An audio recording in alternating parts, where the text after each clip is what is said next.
Okay. All right. Well, we will get started.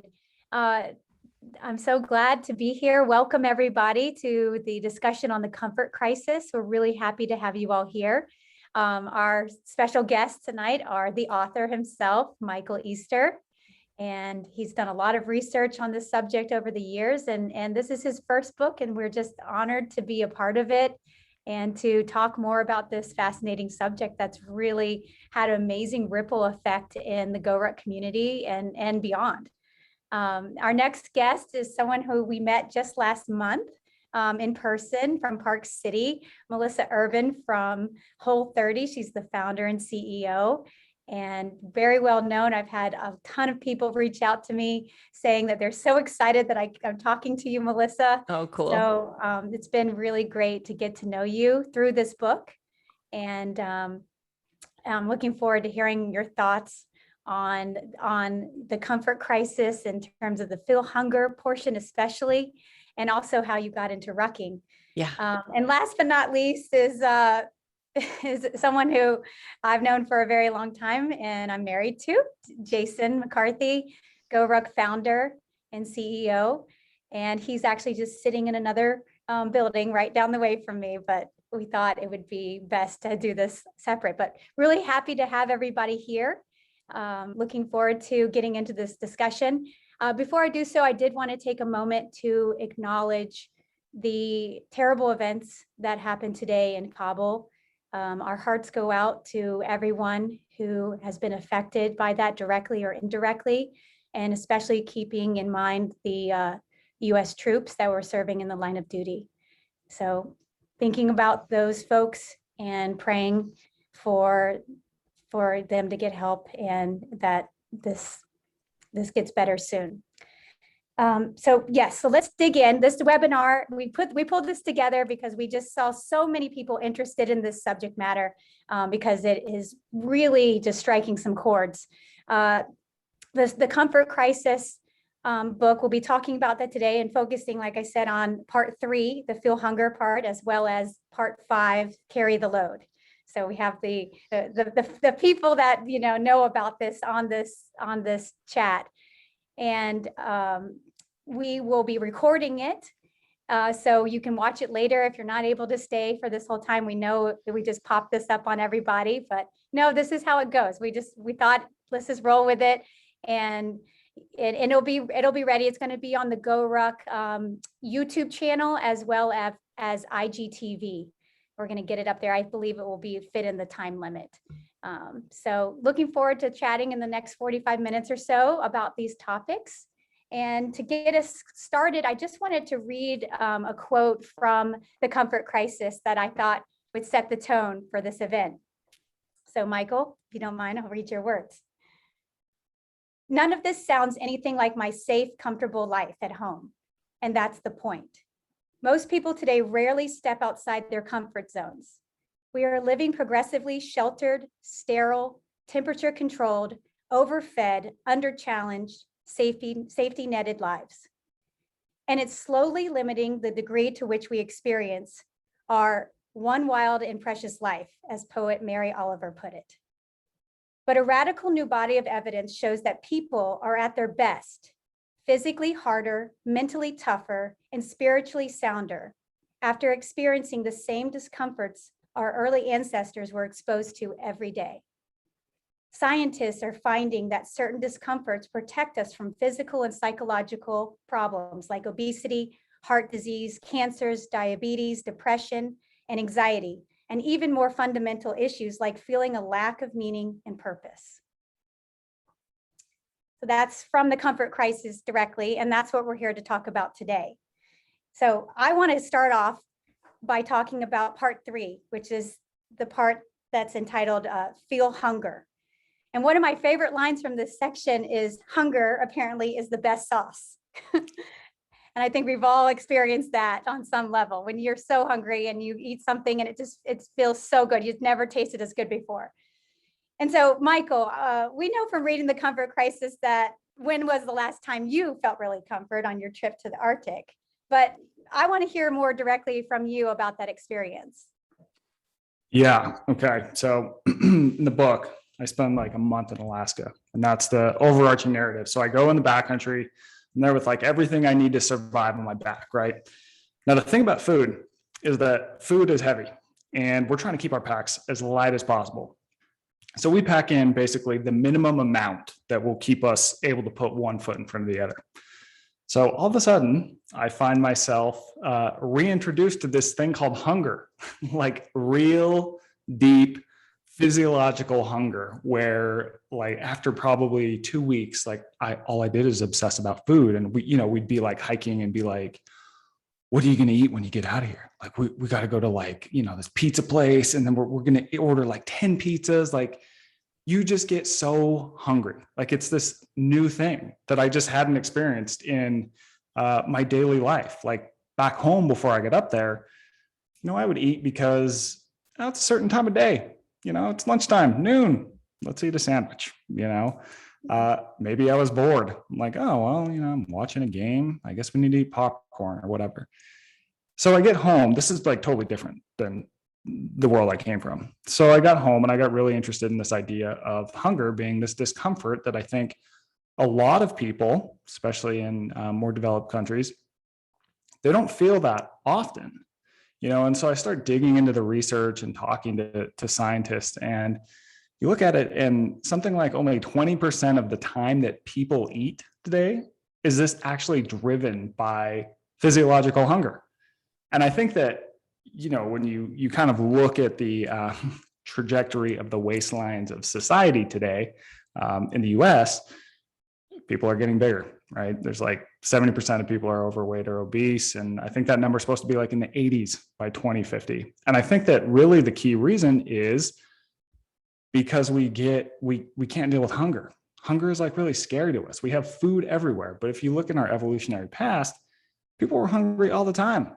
When they do like research on hunter-gatherers, these people are always complaining that, yeah, I'm hungry, like all the time.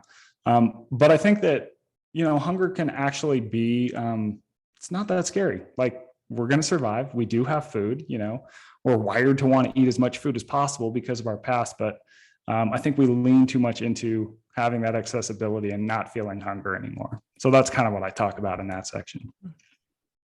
Right. Yes. I like that section a lot because I've been in that situation before and can relate. Like when I've been overseas and it's like you don't have access to a lot of things and you're actually, you're surviving on sort of nuts and berries. And those are the meals when I actually got real food, I remember them. I was on the border of Chad and the French bread and the fool, the like hummus dip that I got with that. It's like the best meal I've ever had. So yeah, it's when you're not in a food insecure situation, it's actually really good to feel hunger. And Jason and I have been talking about this a lot because we are doing the Whole30 right now. We're in the midst of it. You are too, aren't you, Michael? Yeah, so I'm on day 2. And so far, it's going well. I don't have any resentments towards you at this point, Melissa. I'm thoroughly enjoying it. They might come. Yes, we can talk more about that. But Jason, I'm going to turn to you. I know you've dealt with this feeling of real hunger during your Army days. What was that like, and how does it compare to ways you've simulated that hunger since then? Yeah, I mean, the Army is all about proving your ability to endure no matter what. It's not about being, the single sport athlete that's going to win some Olympic gold medal. It's not like that at all. It's something that they're starting to study more of, like fatigue resistance, right? On day 3, day 4, after doing all of this stuff on a very poor diet, very limited calories, are you able to still fight for your life and the lives of those who you love and the values that you hold dear? And so the body adapts to that is what I found. And when I showed up in basic training, I had this idea, right? Because I trained up for the Army in a very kind of sterile way because I didn't know any better. It was, hey, I'll go to the gym and I'll do some bicep curls and, toss them around. And they got bigger over the course of time. And then I'd go for a run, and then I'd swim, and then I'd bike, and then I'd come back and bench press because I got to have really big pectoral muscles to be in the Army, right? And I found that it was not, I just trained so much. And I had this idea of, oh, well, I need to do this as part of my routine. And it's what Michael was talking about, right? Like we get into these routines. Society puts pressure on you here. I'm expected to go to lunch and eat my second lunch if I've got 2 lunch meetings that day, because it would be rude to not, or these pressures that we just invent in our heads, right? And so I got to basic training and it was like 4:30 in the morning and it's cold in Georgia, and they just put you out there and you just stand there and you're just cold, right? The drill sergeant's quote was, when it rains, you wet. When it's cold, you cold. When it's hot, you sweat, you know? And there was meals that they would give us and stuff at certain points, but not when we were in the field. And so anyway, I had this idea before going that I gotta wake up, and then I gotta eat something, and then I gotta let it sort of digest, and then I can go for a run, right? Well, that goes right out the window when you're standing in a cold Georgia morning, and it's like, all right, left face, forward march, pick it up, follow me, and you go. And what you learn, and it's a real tragedy when people don't know what their bodies are capable of. And food is important, but it's not, your body can survive so many horrific and terrible things. It can endure on mollusks that you dig out of a something for 3 days, which I had to do in SEER school, or barely getting any calories, or you can go 3 weeks without food, right? I mean, you can. I'm not saying you should, I'm just saying that you can. And it's a testament to our bodies and the evolution, the millions of years of evolution that we have behind us, that we're able to do these things. And if we could just unlock that, instead of obsessing about our third lunch date where we have to eat another quarter pounder with cheese, right?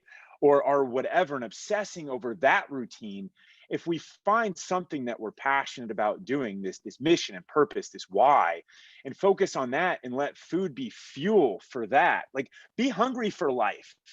And occasionally you get those moments where you're on the top of the mountain, or you're coming off the mountain and you finally get that hot chow, or you sit down after a huge land nav iteration, which is what I did. And I was scared to death of not meeting a time standard. And so you collapse at the end of it. I wasn't stopping to snack along the way, collapse at the end of it, not knowing whether I met a time standard or not. And then it's like, okay, I'm there, the rucksack flop full effect. And then I'm just eating peanut butter by just the jar, Right. full of nuts and all this stuff. So I think it is the Socrates quote, whatever that specifically is, about, it's an injustice if you don't know what your body's capable of. And the more that you know that, the more you want to treat it better. And so then food becomes a fuel. And that's been kind of the gift that the Army gave me, is that I can actually run on and do a lot of stuff on an empty stomach. So how has it been, out when back to civilian life? You've done a few things to simulate that, because not everybody gets that experience. So how has that been? And specifically what you and I are doing now, we're on day 24. Is that right? Yeah, that's right. Yeah. Or 23 maybe. Okay. So Whole30 has been interesting. And I say that both intellectually and physically interesting, because I know my body really well. I've done lots of stuff. I eat pretty well. I've got my routine, and my routine, just to kind of baseline this, is I don't eat most of the day. I have a little bit of coffee with cream and honey in it in the morning, right? Which I've cut out. And then, I have barely anything for lunch, a little PB&J. Some would disagree that it's barely anything, but for 10 me, it's servings of peanut butter. right. And then I get home and I have a couple beers and a Mediterranean diet style dinner, and I go to bed, I wake up, I feel great. I do it all over again. I've got this routine. And every once in a while, you got to kind of go back to question some of your own assumptions and how can I operate on something else or something different? You got to make your body adaptive to other things besides just your routine. And so the mistake that I made on Whole30 so far, which I've corrected, was, first off, thinking that I had myself down, right? Like, I know this, I know how to do this, like I'm regimented about it. Was I went into this kind of, okay, well, I'm going to not eat as much throughout the day, because part of it is I like being energetic. I like feeling energetic and being able to do the things that I want to do. And so I don't like a big lunch. I don't like a big breakfast because I don't like a food coma. I hate a food coma. It's one of the things that it requires a little bit of discipline to say, I don't want to eat this enormous thing because I don't want a food coma. But that's a discipline that I've really embraced in my life. And so breakfast in my head, right? It's almost a sign of weakness now, right? Like the marketers have said, you must eat breakfast. It's the most important meal of the day. Oh yeah, I'll show you, right? I feel great. And so, but I had to flip this on this. And I figured this out just a few days ago because I skipped breakfast and I had a couple cups of coffee because I was lagging a little bit, right? So I got to go to black coffee now. And then I'm like having, what do I have? I have like these bars, these Lara bars that are okay. And I have, some nut mixes that are okay. And meanwhile, I'm still doing my same stuff. I mean, I rucked a marathon in San Francisco a couple weeks ago, and I think I ate 3 boxes of Lara bars during this, right? Like it kind of is what it is. And so, but I found that cumulatively, that was just not working. I just couldn't get full. I couldn't do, even when I'd eat a normal dinner. So I reset this, and now I have a more significant breakfast, swallow some humble pie, which is good for literally everybody. And then at lunch, I eat a real lunch, right? A lot of almond butter, a lot of chewing with apples, right? That's going on. And then transition to my kind of classic potato and salmon or steak and salad type deal. And that's proving to really work. And then the things that you have to cut out, it's a small sacrifice. I mean, sure, I like honey. I think it's great, right? I like a cold beer at the end of the day. I think it's great, right? Every once in a while, it's great to remind yourself that you're not beholden to these things. And oh, by the way, and you brought this up, Em, and I'll give you full credit for this, is, a lot of the world lives very differently than we do. And to put yourself in someone else's shoes a little bit, right? I mean, you barely mentioned or briefly mentioned Afghanistan. I mean, you think they're just going back to their refrigerators and open up their stuff while the Taliban checkpoints are going on? That's not what's going on, right? Or you go to other developing countries, they don't have this, luxury or this wealth that we have to be able to obsess so much over food like we do by eating it. They have to obsess over food by finding it and cooking it. And that becomes kind of a social thing, which I think is fantastic and does enormous measures for people's mental health as well. And so the more that you're able to kind of involve all of those things with other people is great. But to take a step back, right? To say, hey, I know that I can go to the fridge and do whatever, and I can have my microwave dinner in 2 seconds, and I can, let my life get sucked through a Netflix show again and again and again, right? I can do all of that, and it's so easy, but I'm missing out on so much. And to kind of go back and ground ourselves in such a way of going without things, it's great. Do it every once in a while. Yeah, I've always appreciated when something changed my routine a little bit, that it sort of like what you're saying, Jason, revealed these little crutches that we build for ourselves, because we're constantly changing and the environment's should be changing. And so, our habits don't have to stay static as well. So, Melissa, I know you've made this your life's work and that you know a lot about this subject. Tell us, what do you think about hunger, and how do you talk about this discomfort to people who are doing something like the Whole30? Yeah, it's really interesting. The Whole30 community has a different relationship to hunger than I think anything we've discussed so far. So for one, lots of people are coming to the Whole30 deeply entrenched in diet culture.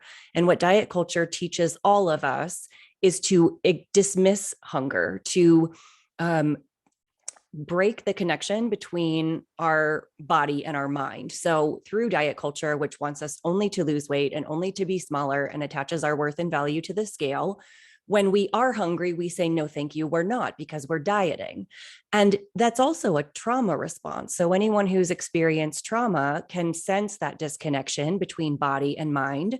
And when you add on top of that, the kinds of foods that we are eating in today's modern world, as Michael mentioned in his book, we have this enormous surplus of always available calorically dense, nutrient poor, super stimulating foods that are available all the time. And these foods are designed specifically to make us crave them and overconsume. And because we're steeped in diet culture, that leads to guilt and shame and isolation and stress, which triggers more cravings and more overconsumption. And we get really stuck in this cycle.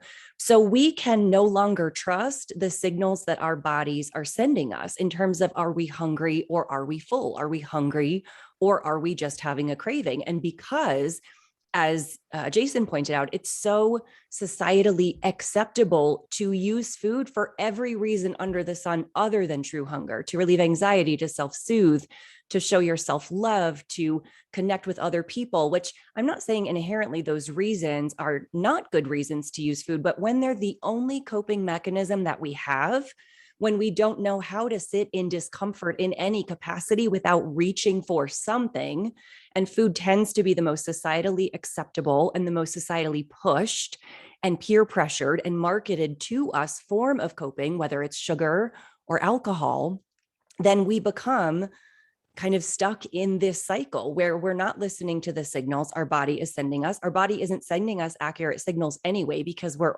over consuming these super normally stimulating foods with no breaks. We can't tell the difference between hunger and cravings and emotional responses to food.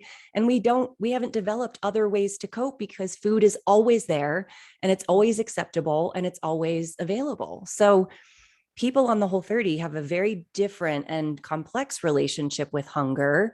And that's some of what the program tries to break through in the habit research that's built into the program, and in terms of helping people with their emotional relationship with food. As Jason just said, in the absence of these comfort foods, in the absence of these kind of foods that you have been using as a proxy for connecting or showing yourself love or self-soothing or relieving anxiety or boredom, like, now what will you do? Can you learn to sit in the discomfort? Can you learn to find other coping strategies? Can you learn to develop other connections besides the foods that you've been eating? And the 30-day elimination period of the Whole30 is really incredibly effective for that.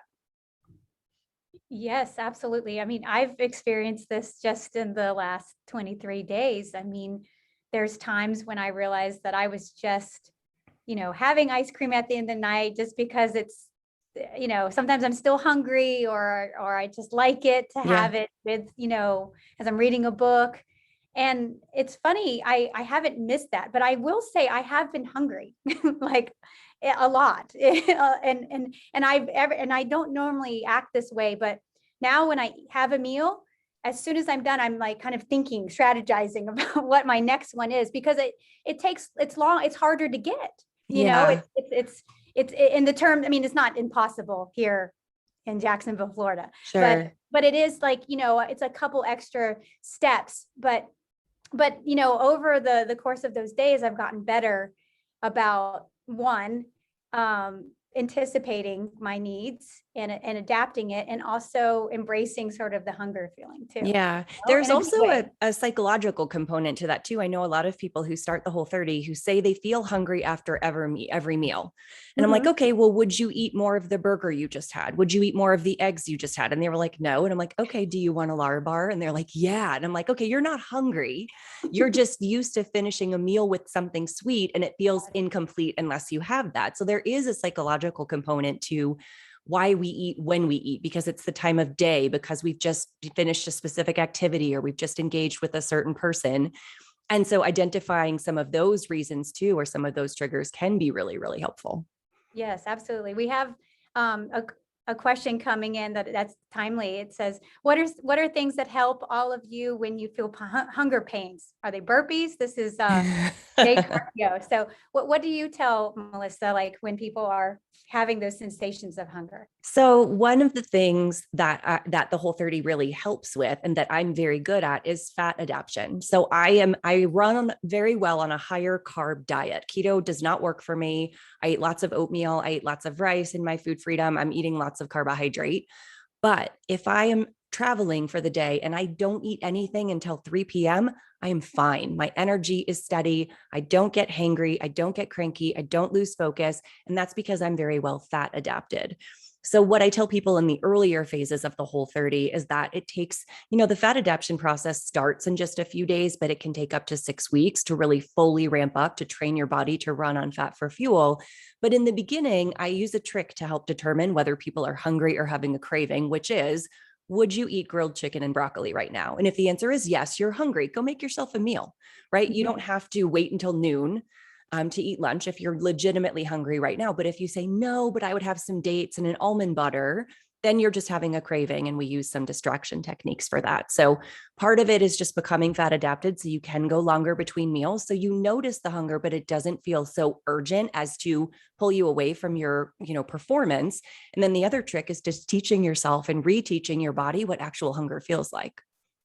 Right. All right. That makes sense. Jason, that means the eggs and grilled broccoli that we made at 10:40 p.m. the other night we were really hungry. On track. All right.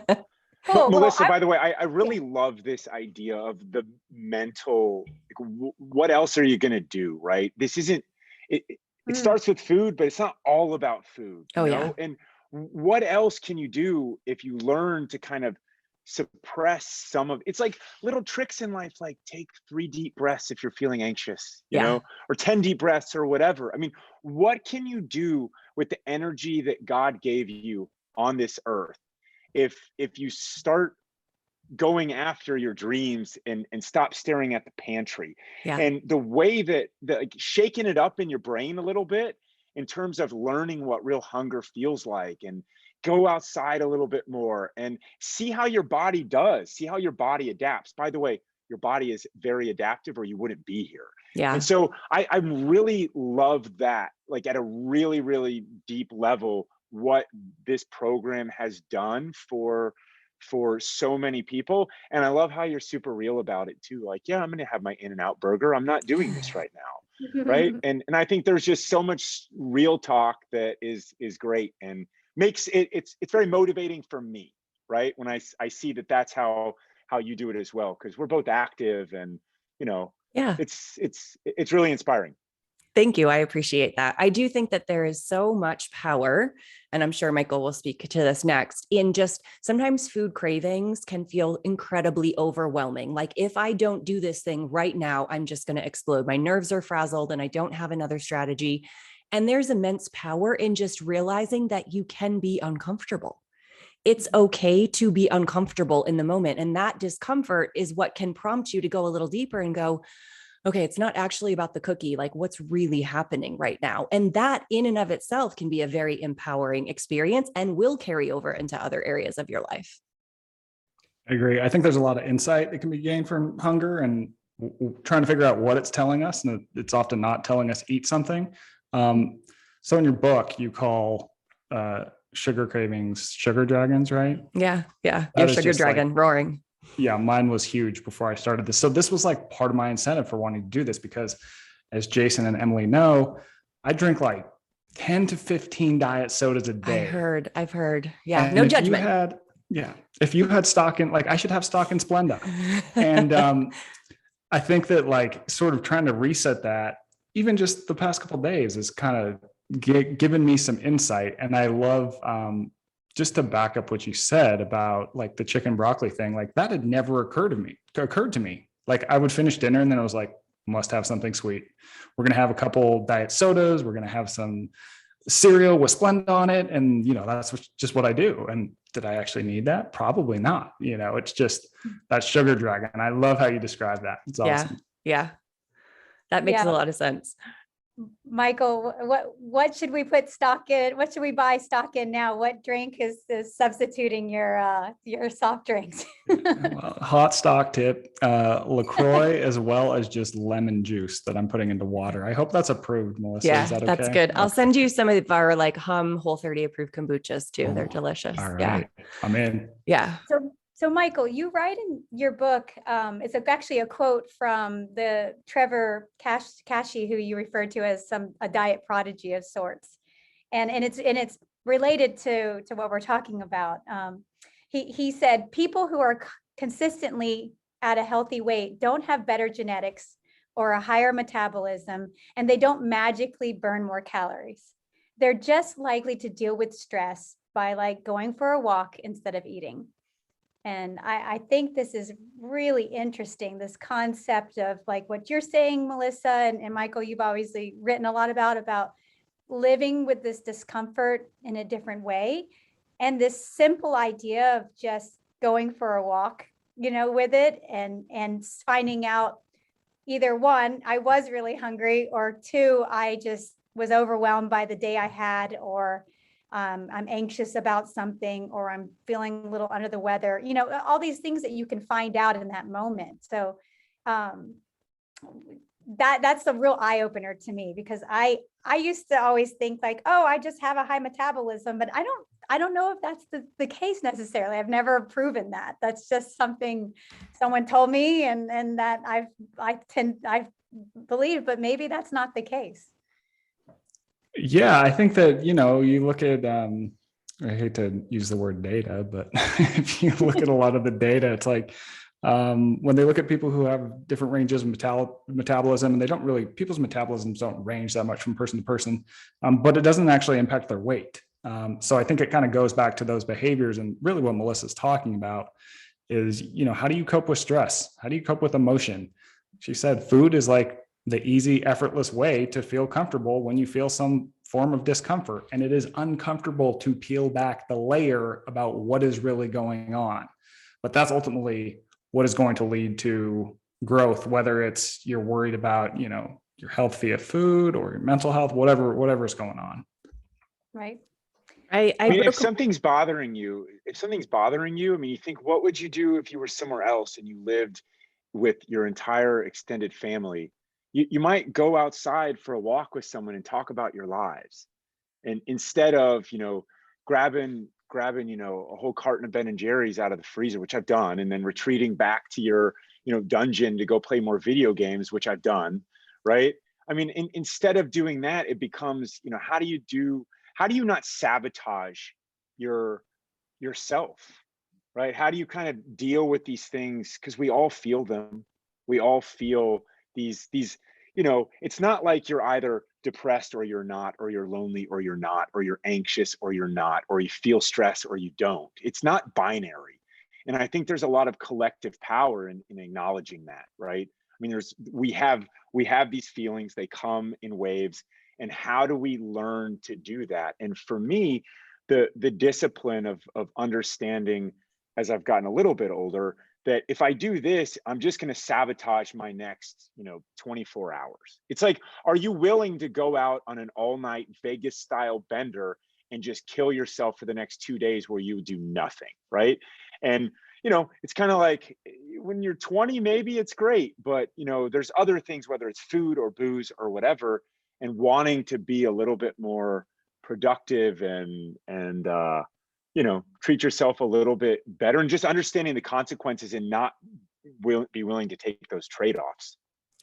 The challenging part is that a lot of people can't get to that place unless they are, I don't want to say forced, but unless they are presented with an opportunity that usually has to do with their comfort being taken away.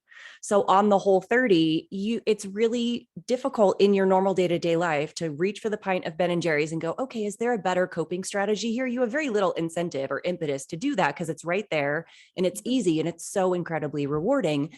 On a Whole30, that is no longer an option. And now you are forced to say, well, I absolutely won't do this. So I want to keep my commitment to myself. Now, what else can I do? And that kind of taking away of that comfort is a big part of what I think promotes that growth. And like Michael talked about this in his book, when he talked about his first hunting trip, I think in the White Pine Mountains, where you were just freezing cold and he was there in a t-shirt down to about 40 degrees, but it wasn't until you were, you had a lot of these comforts taken away that you said you felt that like clarity. Maybe I'm not telling the story right, but I remember it. Yeah, no, you nailed it. I mean, it's, that was kind of what got me thinking about this in a lot of different ways. There's a handful of things, but yeah, I think we take a lot of the amazing things that we have in life for granted. It's just like, yeah, buildings are 72 degrees. Yeah, food is there. Yeah, we exercise because like we don't have to do physical labor for work anymore, right? And just on and on and on. And so by removing yourself from that, for me at least, I came to appreciate it way more, right? It's like I talked about when I was taking the flight up to Alaska on this like 747. Flying is the worst, right? Like I'm in fifth class, like I'm just in this seat and it's terrible, it's uncomfortable, the plane's too hot, the movies suck, all these things. Well, then I go spend like a month in Alaska and it's always cold. Getting water takes effort. There's grizzly bears everywhere. I got to take a gun with me if I'm going to go to the bathroom, right? The coffee is non-existent. And so when I take that flight back to Las Vegas, all of a sudden that plane is heaven. I'm just like, oh my God. And I was complaining about this. Like, what is wrong with you? Right? There's like hot water coming from 30,000 feet and I haven't felt hot water in like a month. And it was just like, whoa, like you can kind of see. And I think that, I think that there's probably really smart people out there who can see that, but I'm the type of person who kind of needs to be kicked in the face before I can realize something, And so I think that having those uncomfortable face kicks can be good for us. Yeah. Absolutely. So let's take this time to segue to the other part of the book, the part 5, the carry the load, because that's essentially what we're saying is making walking a little less comfortable, right? And Michael, you do a great job in the book talking about how we were built to do that. We were built to carry, and that it's actually a really great way to become a little more uncomfortable and adding some weight on your back while you're doing some things around the house or walking your dog, but like Melissa does with her dog Henry. It's this kind of this easy way to add a little bit, to get a little less comfortable while you're doing these things. And, not everybody can take a trip to the Arctic, right? And put an elk on their back. Melissa, I think you said you're never going to do that. That's probably not my misogi. Am I saying that right? That's probably not mine. Right. Yes. The Japanese word for doing a hard thing every once in a while. The face kicks, right? Yeah. Michael. So, rucking is a different type of discomfort that all of us here and many who are listening have all sought out and experienced. And in fact, it's what brought us together, like I mentioned. So let's talk about what rucking is. It's about putting weight on your back and walking with it, and how it can have some pretty remarkable health benefits that, Michael has talked about in his book. And Jason has been, sort of anecdotally coming across since he discovered rucking in the Army. So Michael, you've been writing about rucking for a while now, I believe. When we first heard about you, it was the article in Men's Health, 2015, maybe before. So I know you were an early sort of adopter to this, and you did Jason's event, I think in Vegas, one of the early GORUCK challenge. So I want to know, what is it that attracted you to rucking as sort of a fundamental form of fitness? Yeah, so I don't know how I came upon you guys, but I did, and it was a good thing, obviously. So I'm familiar with rucking, right? And I go up to Alaska and I'm hunting. When I'm in Alaska, my phone doesn't work. There's no stimulation, so I have a lot of time for these like deep thoughts, right? And I start thinking about like, why are humans built the way that we are? There's research out there like the book Born to Run. It talks about, we evolved to essentially run long distances to chase down prey. So you compare humans to other animals and we are athletically pathetic. Like a random dog could beat Usain Bolt in a foot race, right? We're not agile. We're not really that strong, but we're good at covering ground long distances, especially in the heat. So as humans evolved, what we would do to get food is we would slowly but surely chase animals down over long distances. This could be 5, 10, 15 miles. And most four-legged animals are inefficient at cooling themselves. So eventually we just run this thing down and it would topple over from heat exhaustion, then we'd have dinner. And that's kind of like the thing, right? But what hasn't really been talked about, and when I actually hunted and had to carry an animal back to camp, it's like, but wait a minute, what would we do after we would kill this animal? So this is the second thing we're good at, is carrying heavy loads over long distances. We are the only animals that can carry stuff far distances. And, you can see that we are essentially built to do it, right? We walk on two legs. We're good at cooling ourselves. We have really strong hands, right? We can hold stuff. And so this is like, oh, like we're evolved to do this, right? So I'm thinking. And so after I get back, I traveled to Harvard to talk to some of the anthropologists there, the people who actually did the research that shows that we're, also evolved to run long distances.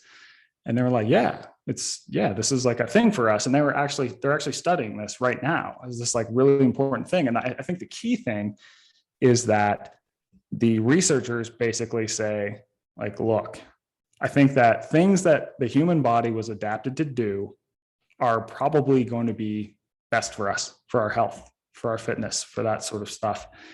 And so then I'm thinking like, all right, everyone runs. Like everyone knows someone who runs. Like jogging is a thing. We have marathons every weekend.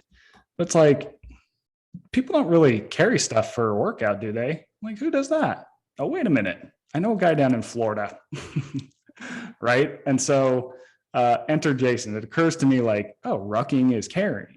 And this is the thing that has made the military like the fittest group of people in the history of the world, especially special forces soldiers like Jason. So I can't remember exactly how it unfolded, but I'm sure it was like, got a text or an email and was like, hey, I got this idea. Can I come down? And then, I find myself in you guys' home at 7 a.m. being awoken by your son screaming alligators. And then I got 50 pounds on my back. And Jason is like, we're going to ruck into HQ. It's like 5 miles. It's going to be pretty chill. And then he gets a text and he's got this meeting he forgot about. And then we're just like hauling. And then came that chapter in the book and getting to really know you guys a lot better and hanging out. But to go back to rucking, I think Jason can speak on this for sure. It's when you look at what makes people healthy exercise wise, it's endurance and strength. And I think today people are either runners or they're lifters, and the lifters hate cardio and the runners hate the gym. Well, rucking gives you those two at once, right? You're covering distance, so you're getting your heart rate up, you're getting that endurance element, but you're also working your muscles to a greater degree. And, and I've talked about, particularly for women, I think it's an amazing thing because a lot of you look at women tend to strength train a lot less than men, which I get it. Gyms are weird. They're full of weird, creepy dudes. And also it helps with bone density, and women's bones tend to lose density after 50, and it causes a lot of problems. So rucking, they've shown in research, like it maintains that density. And I love how Jason talks about too, how it's super social. Like Jason uses the example where, his mom can take 10 pounds, he can take 50, they're going at the same pace and having a conversation. And I love that. And I love particularly how GORUCK has built a community around this active thing. Like get outside, go sweat with some friends. I mean, that really is what makes humans healthy and happy. And you guys are, spreading that gospel, and it's awesome.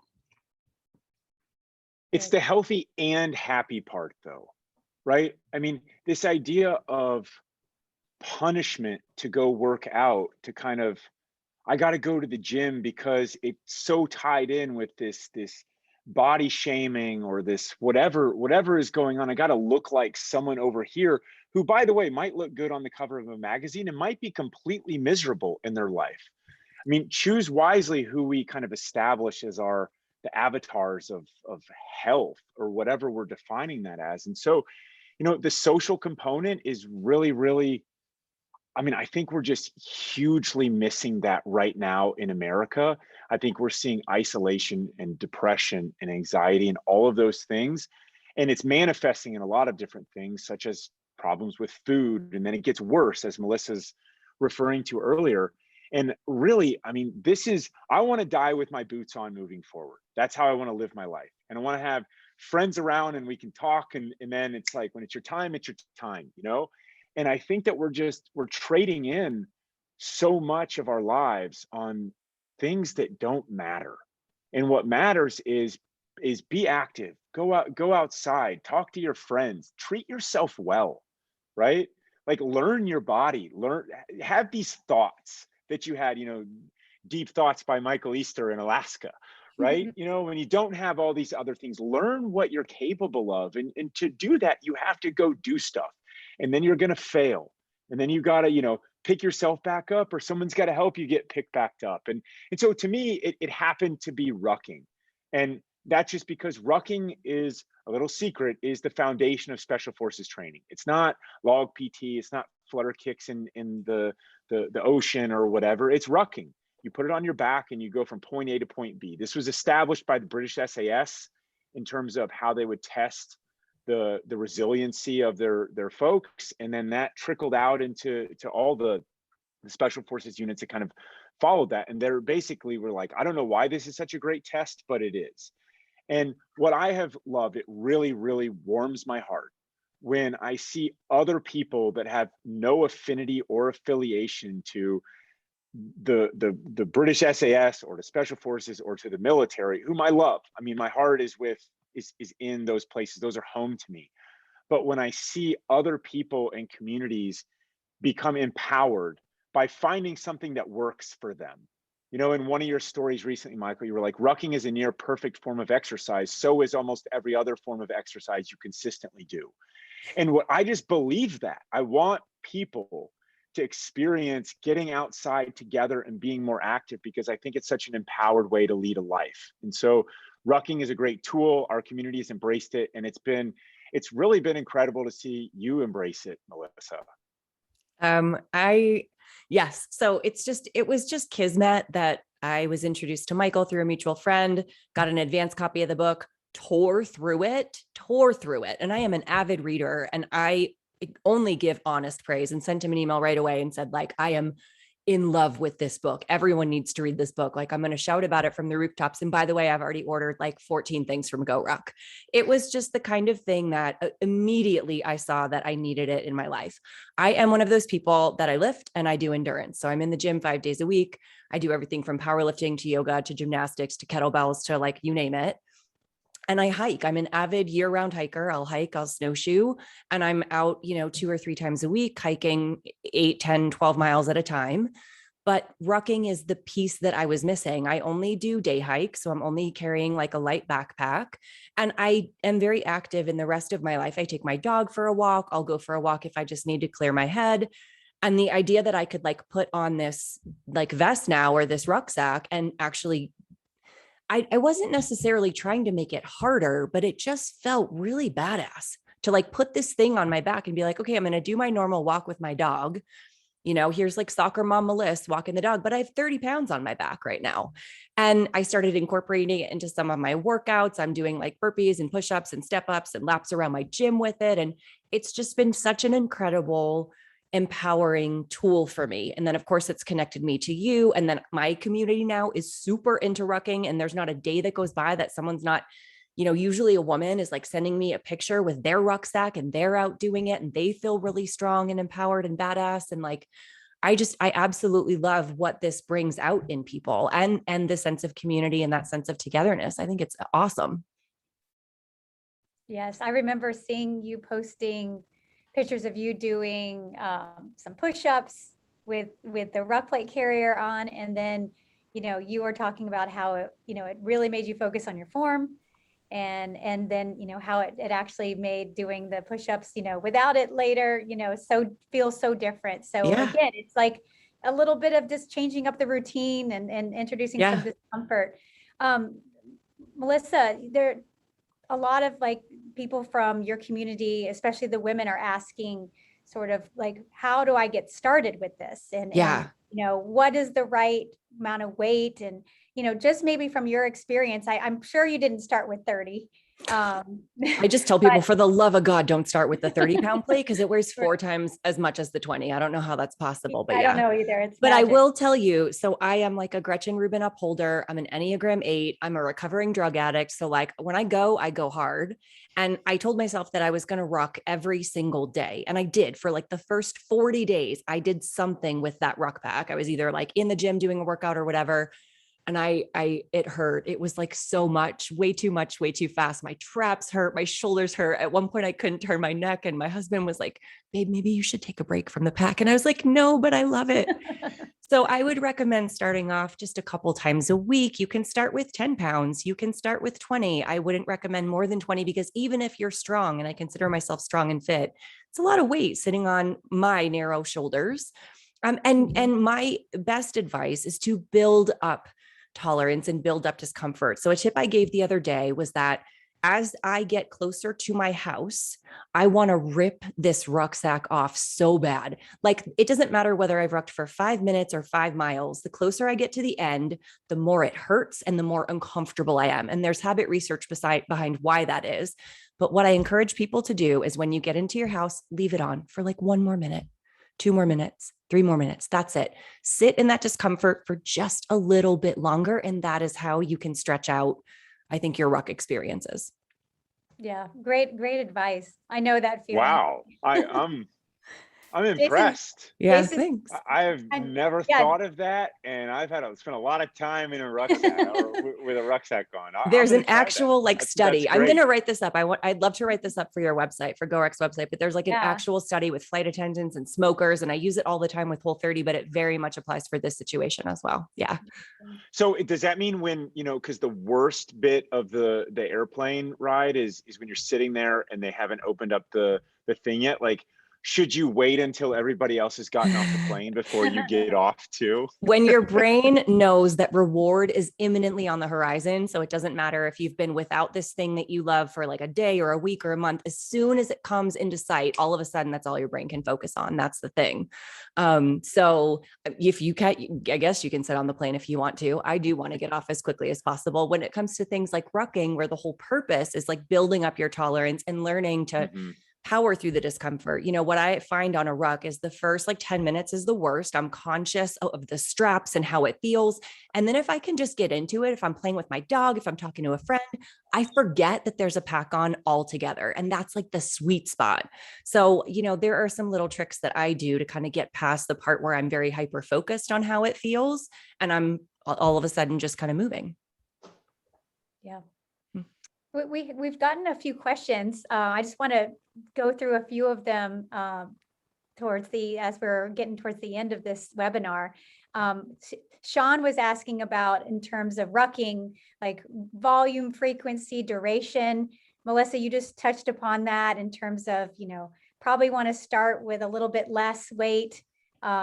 Jason and what we talk about at GORUCK is that, and what Michael has answered in his deep dive on rucking piece that it's on our site, our blog site, is that if, usually women are going to stay somewhere between the 15 to 25 range when they're first getting started, and men maybe from the 20 to 35 range. But, it really depends on who you are and your body type and your sort of endurance and what what you can start with. But, it's okay to feel a little uncomfortable at first, but if like you're getting a little too tight, maybe it's time to put, take a break on it.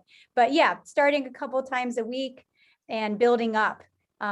Jason will ruck a lot with sometimes 20, most of the time 30 pounds, but every now and again, I see him putting the 45-pound plate in there and, maybe adding a sandbag for a short duration. So, I do the same thing where I like to stick in the 20-pound area, but I can do 30 when I really want to start to like build up some more strength. So yes, on our site, there's a lot of different ways to, hear about this and what we've learned over the years from participant experience and our own sort of experience. And Jason's written a white paper on rucking, delving into a lot of this. And obviously Michael goes into a lot of the research behind this as well in his book. One alibi there go ahead. is so just rucking, I would typically do a little bit more. If I'm coming to work in the morning, it's 3.9 miles to work, unless you have that mile detour to drop Ryan off at Montessori that Michael and I did. But if you're ever going to start doing PT or physical training, squats or push-ups or anything like that, which we do frequently as well, it goes way down, right? Like I'll usually have a 20-pound plate in the ruck, and then I'll have extra sandbags, and you can start once you get comfortable with it a little bit, you get comfortable with the ability to do a lot more, and you learn what hurts. Don't do that. You should not be in pain, you know? But discomfort, muscle pain, I mean, muscle from exertion, that's a good thing. So yeah, you just start out with something that you're not going to quit, you know, when you get home or get hurt. Like, don't start out with 100 pounds, you know? So ruck your dog for a mile, come back and be like, okay, see how that was.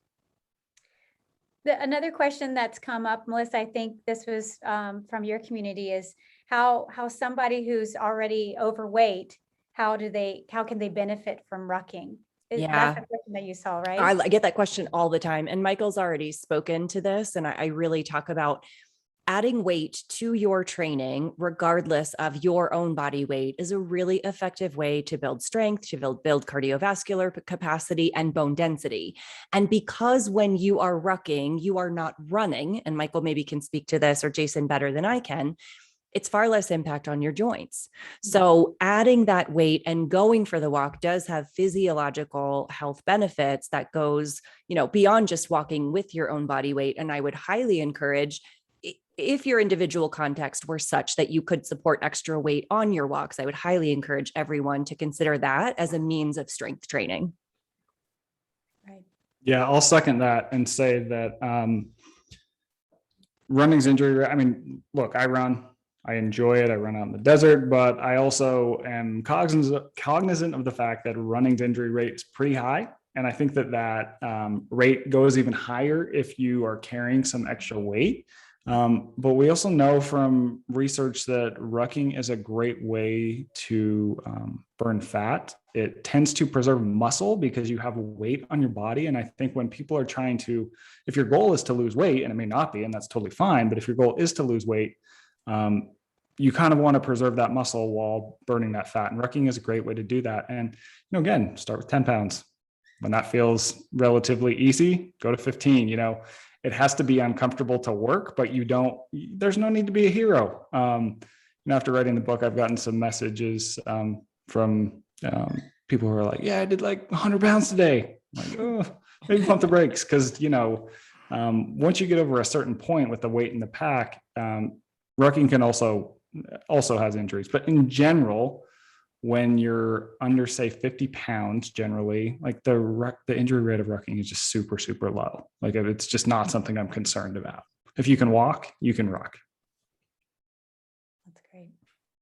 All right. Well, we had a couple other questions come in, Melissa, that are specific to Whole30. I don't know if you want to take a quick second to answer those, and then, yeah, about the carb lover becoming fat adapted. Yeah, I do explain a lot of the science behind the Whole30 in my first book. It starts with food, and that would be a great place just to grab like a quick explanation of the process of fat adaptation and how it works and how long it takes and the kinds of foods that you're eating to help facilitate the process on the Whole30. Let's see, I have a ring light straight in my face right now. So, and the other one, she asked for some good pre-workout snacks, but I believe you sent us a book, you sent us 3 books, and they had some great recipes and sort of ideas for those sort of things. Yeah. Pre-workout is probably the most highly variable of all of the meals, in that the timing and the amount and what you eat is going to be very individual based on your own kind of preferences and the time of day and the kind of workout that you do. I tend to do really well with just some really light carbs first thing in the morning, or I train most of my strength workouts fasted. I've done both and like do equally well with both, but you could always try a little pre-workout, snack of a little bit of protein and a little bit of carbohydrate, anywhere from an hour to a half an hour before you train, and play around with either training fasted or training with a little bit of food and kind of see how that works for you. It's pretty individual though. Cool. Well, it's getting past almost to 8 o'clock, and I want to be conscious of everyone's time. It's been great to have everybody show up here and listen to the Comfort Crisis, as well as Melissa and Jason and Michael, of course, the author who brought us all together. I wanted to just say that we will post this on the GORUCK YouTube channel as well as IGTV. Looking forward to hearing more questions. We're going to be writing more blogs about this and really talking about it some more, because I feel like it's just a really great activity and it's a great subject. And the book is really tapping into something interesting about our current society and how we can actually navigate to be a little less comfortable and like you say, Michael, regain our wild, happy selves. So thank you, everybody, for attending. Thank you to our special guests for all your insights. It's been a real pleasure. Thanks, Emily. That was so fun. So great to speak with all of you again. Yeah, super fun. I loved it. Jason, Emily, thanks for letting me embed myself with you guys and do this book and being supportive of it. And Melissa, I'm so glad you like the book, and I love that you've just been an awesome champion for it. It's the best. I love it. And you know, I don't say things just to be nice. So if I tell you I love it, I mean it. So yes, yes. Right on. Thanks, everyone. Have a good night.